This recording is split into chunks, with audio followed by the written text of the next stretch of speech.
असितो मा सद्गमया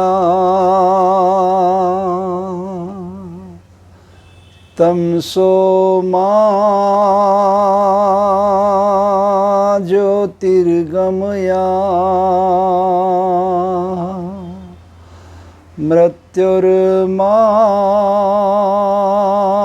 अमृतं गमया।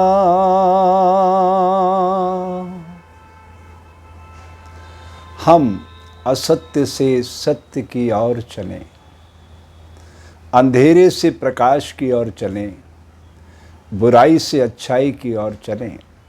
हे सर्वेश्वर, हे परमेश्वर, हे जगदीश्वर, हे सृष्टि संचालक, हे चराचर जगत के स्वामी, भारतीय ऋषियों की परंपरा योग दर्शन को अपने जीवन में उतारने का प्रयास करने लगे। हमारे संकल्प में शक्ति भरो, ऊर्जा भरो, ताकि हम भी आपकी बनाई सृष्टि में दुखी पर करुणा, सुखी के प्रति प्रसन्नता, क्रोधी के प्रति उदासीनता, पुण्यात्मा के प्रति श्रद्धा का भाव विकसित कर अमन, चैन, सुख, शांति के सहभागी बन सके। हमारी प्रार्थना स्वीकार करो, स्वीकार करो, स्वीकार करो। ओम शांति ही, शांति ही, शांति ही। योग का सरल सा अर्थ है जोड़ना, शरीर को प्राण से तथा प्राण को विचार से। जब तीनों के बीच समन्वय बनता है तो मानव शरीर के भीतर जो शक्तियों का खजाना है उससे मुलाकात होती है। योग जोड़ता है, तोड़ता नहीं। योग यूनिवर्सल है, जिसे देश, धर्म एवं जातियों में नहीं बांटा जा सकता। यही संदेश हमारा भारतीय संविधान देता है। योग में यम के पहले 5 भागों में सबसे पहला सूत्र है अहिंसा। अहिंसा परमो धर्म। यह अहिंसा क्या है, इसको कैसे पहचाना जा सकता है, आज मैं उसका आपको स्रोत बताता हूं। जो व्यवहार मुझे अपने लिए अच्छा लगता है वही व्यवहार मैं जगत के सब जीवों के साथ करूंगा। अहिंसा पुष्ट कब होती है? जब हिंसक पशु उस मानव से अपना बैर त्याग देता है तो फिर प्रमाण मिल जाता है कि अहिंसा पुष्ट हो गई। मैं ये क्यों कह रहा हूं? क्या हमने अहिंसा को समझ लिया?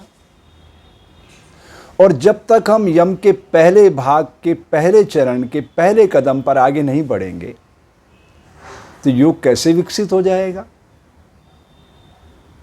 इसलिए मैं कहता हूं कि भारत में योग अंतिम सांसें गिन रहा है। हम हर चीज को इवेंट बना के प्रस्तुत कर रहे हैं। 21 जून 2015 को पहली बार संपूर्ण मानव जाति ने, यानी सारी जगत ने योग दिवस मनाया। योग इज 1 to 1। कोई 2 व्यक्ति एक जैसी क्रिया करने पर एक जैसा परिणाम नहीं पा सकते। बात को जरा गहराई से समझिएगा। एक डॉक्टर MBBS बनता है, 5-5.5 साल कोर्स करता है, फिर MS बनता है, फिर 3 साल कोर्स करता है, फिर 5 साल घिसता है, करीब 13 से 14 वर्ष वो ख़त्म करता है अपने जीवन के बेशकीमती समय, तब जाकर के वो सर्जन बन पाता है। यानी हमारे शरीर को, अंगों को वो देख सकता है काट करके, उसको ये सर्टिफिकेट मिल जाता है। और हम क्या कर रहे हैं? योग के नाम पर 1 साल में हम सामने वाले को डिग्री दे देते हैं कि जाओ भाई दुनिया में योग सिखाओ।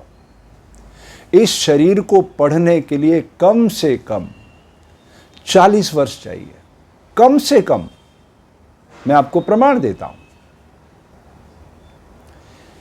जितने भी योग के आपको टीचर मिलते हैं, योग इंस्ट्रक्टर मिलते हैं, योग शिक्षक मिलते हैं, योगाचार्य मिलते हैं, योग गुरु मिलते हैं, योग ऋषि मिलते हैं, आप उनसे कहिए ये जो ट्री पोस्चर है, पेड़ बनाते हैं हम, एक पैर पे खड़े होते हैं, उस पोस्चर को आंख बंद करके 3 मिनट खड़ा होकर दिखाइए। आप उनके सामने प्रश्न करिए, आपको समझ में आ जाएगा कि वो जो लोग लाखों करोड़ों रुपए कमा रहे हैं वो आंख बंद करके 3 मिनट ट्री पोस्चर नहीं कर सकते। वजह क्या? उस वजह पे हमें फोकस करना होगा। जब तक इस 5 एलिमेंट की शक्ति से मानव जाति परिचित नहीं होगी कि जल कैसे अपने भीतर अग्नि प्रकट करता है और अग्नि अपने भीतर से कैसे जल प्रकट करता है, तब तक योग की धारा में कैसे प्रवेश हो जाएगा। इस शरीर में और इस ब्रह्मांड में 72% जल मौजूद है। जिस सौर मंडल में आप और हम रहते हैं उसमें 72% जल है, और जो शरीर हमें प्रकृति ने दिया है देवालय के रूप में, इसमें 72% जल है, इक्वल अमाउंट पर। ऐसे ही पृथ्वी है, पृथ्वी में पहाड़ हैं, पेड़ पौधे हैं, वनस्पतियां हैं, सागर है, नदियां हैं, झीलें हैं, ये सब है। ऐसे ही मानव शरीर के भीतर है एज इट इज, मांस, मज्जा, अस्थियां, ऊर्जा सब समाई हुई है ना, इक्वल अमाउंट पर। आकाश रिक्त है, समझिएगा। ऐसे ही मानव शरीर में जो बनावट है इसकी, सबसे पहले त्वचा है, फिर चर्बी है, फिर मांस है, फिर हड्डियां हैं, फिर शिराएं हैं। उन शिराओं में रक्त बह रहा है, उसमें रिक्तता है तो उसमें जल बह सकता है, मतलब उसमें रक्त बह सकता है। क्या प्रकृति संदेश देना चाहती? फिर वायु अदृश्य जो दिखाई नहीं देती, ऐसी हमारी आत्मा जो बैठी है इसके अंदर, वो वायु के जरिए कैसे आवागमन करती है हमें दिखाई नहीं देती। यही तो प्रकृति का रहस्य है। और फिर अग्नि का प्रतिनिधि सूर्य है और सूर्य की प्रतिनिधि आंखें हैं। अच्छा, जिस घर में आप रहते हो, एक छोटा सा प्रयोग तो आप कर ही सकते हैं। आप आंख बंद करके खाली 20 कदम चल के दिखा दीजिए। जिस घर में आपको जिंदगी हो गई रहते हुए, उस घर में किसी भी हिस्से में जाके आप 20 कदम आंख बंद करके चल के दिखा दीजिए। आपको समझ में आ जाएगा कि आंख की अहमियत क्या है, यानी रोशनी की शक्ति क्या है, यानी सूर्य भगवान की शक्ति क्या है। तो पंच महाभूत की शक्ति से जुड़ना, यही योग है। योग कोई चिकित्सा विज्ञान नहीं, ये भ्रम है। मेरी उंगली कट जाए तो मुझे सर्जन के पास जाना पड़ेगा, कोई आसन प्राणायाम काम नहीं करेगा। तो समझ रहे हैं मेरी बात? ऐसे ही ये भारतीय संविधान है। ये 299 महापुरुषों ने मिलकर दुनिया के श्रेष्ठ विचारों को एकत्रित किया और भारत को एक लोकतांत्रिक प्रयोगशाला के रूप में प्रारंभ किया कि अगर ये बन सका तो इस धरती पर हंसता खेलता मानव आएगा। और उसकी शुरुआत कहाँ होती है? हमारे वोट से। और पहली गलती हम कहाँ करते हैं? उसी वोट पर। हम गुंडे मवाली अपराधी किस्म के लोगों को खड़ा कर देते हैं, तो फिर सजा भी तो हमें ही भुगतना है, आने वाली नस्लों को भुगतना है। तो मैं ये चाहता हूँ कि आप अहिंसा के पथिक बनो। अहिंसा में हिंसा छुपी हुई है, हटाया और हिंसा प्रकट हो जाएगी।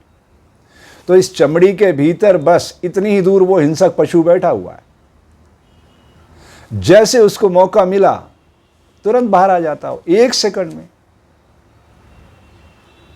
हमें इवेंट बनाने का शौक है। कल मैंने देखा चीता आया, शेर चीता लाया।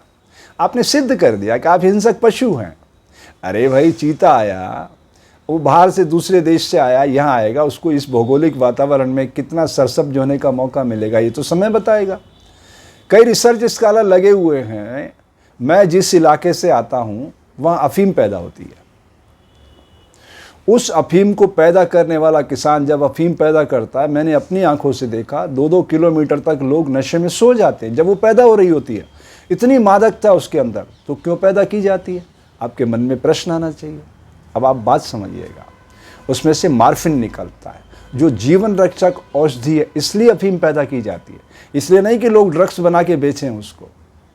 उसका पवित्र उद्देश्य देखो आप। अफीम, वो जो डोडा होता है, डोडे पे चीरा लगता है, फिर उसमें से अफीम निकाली जाती है। उसे केंद्रीय वित्त मंत्रालय नारकोटिक्स विभाग के अधीन पट्टे जारी करके एकत्रित करता है। वो बहुत निगाह रखी जाती है कि कहीं अपराध न पनपे, लेकिन फिर भी क्योंकि ड्रग्स माफिया है, वो अपना फिर नेटवर्क बना लेते हैं।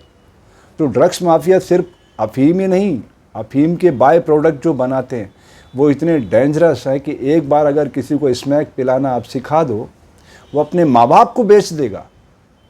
बाकी चीज़ें तो छोड़ो आप, इतना जहरीला मादक द्रव्य है वो। लेकिन उसमें से मार्फिन निकलता है और वो मार्फिन मेडिसिन में काम आता, जीवन रक्षक औषधि है, इसलिए बनाया जाता। तो हर चीज़ में अमृत और विष छुपा हुआ है। ये हमारा निर्णय है कि हम उसमें से क्या खोज रहे हैं। अहिंसा में हिंसा छुपी हुई है। हमने क्या किया, सेंट्रल विस्टा में 3 शेर लगा दिए। ये सिद्ध कर दिया हमने कि हम हिंसक पशु हैं आज भी। अरे वो ज़माना था जब इंसान दूध सहेजना नहीं जानता था। आज का मानव दूध की 2000 मिठाई बना रहा है और आप हिंसक पशुओं को प्रमोट कर रहे हैं। अरे दया का, करुणा का, प्रेम का, क्षमा का देश है ये भारत। ये ऋषियों से पहचाना जाता है। गुंडे मवालियों से इसकी थोड़ी पहचान है, हिंसक पशुओं से इसकी थोड़ी पहचान है। तो हम देश को कहाँ ले जा रहे हैं? अगर हम चाहते हैं कि सनातन संस्कृति के उस दिव्य स्वरूप को दुनिया के मस्तक पर सुशोभित किया जाए तो हमें सोच वैसी ही रखना होगी। हिंसक पशु की सोच से तो हम 10 कदम भी नहीं चल पाएंगे। हिंसा किसी भी सभ्य समाज की अभिव्यक्ति का माध्यम नहीं है। हमें बहुत एडवांस सोच बनाना पड़ेगी। दुनिया की स्मार्ट पुलिस बिना वेपन की हो चुकी है और हमारी डंडे वाली पुलिस अपने ही लोगों का सिर फाड़ती है। क्या ट्रेनिंग प्रोग्राम है हमारे पास? हमारे IAS IPS बताओ, आप ये आदेश देते कि किसानों के सर फाड़ो, क्या ट्रेनिंग है हमारे पास? हमारी CBI ED इन दुष्ट नेताओं के कहने पर किसी भी चरित्रवान घर में घुस जाती है। क्या ट्रेनिंग प्रोग्राम है हमारे पास? तो उसकी सबसे बड़ी कमजोरी है जो हम पहले कदम पर भूल करते हैं कि गलत लोगों को वोट देते हैं। मैं आपको याद दिलाता हूं, 2019 में जो पंत प्रधान बन के बैठा इस सारे देश में घूम के क्या कह रहा था, आप मुझे देखो, मेरे कैंडिडेट मत देखो।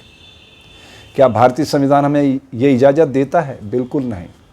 वो हमें मेंबर ऑफ पार्लियामेंट चुनने की इजाज़त देता है और मैं आप लोगों से प्रार्थना करता हूँ, अच्छे MP चुनो, उन्हें चुनने दो प्रधानमंत्री। और ये राजनीतिक दलों को आप चक्रवात दिमाग से निकाल दो। ये आया राम गया राम हो रहा है, सब पैसे के चक्कर में खेल चल रहा है। धन बल और सत्ता बल दोनों मिल चुके हैं। इनको परास्त करने का एक ही शस्त्र है, आपका वोट, और जिसका सदुपयोग करना आपको सीखना होगा। आप मेंबर ऑफ पार्लियामेंट चुनिए और इलेक्ट्रॉनिक बॉन्ड भरवाइए उससे कि आप ये जो घोषणा पत्र दे रहे हो 5 साल में आपको ये घोषणाओं को डिलीवर करना होगा संसदीय क्षेत्र में। इतना दबाव बनाना पड़ेगा इनको ऊपर, तब जाकर के एक सच्चे लोकतंत्र की स्थापना होगी। अदरवाइज मुट्ठी भर लोग आपकी जो सुविधाएं आपको मिलना चाहिए वो छीन के ही अपने घर भर रहे हैं।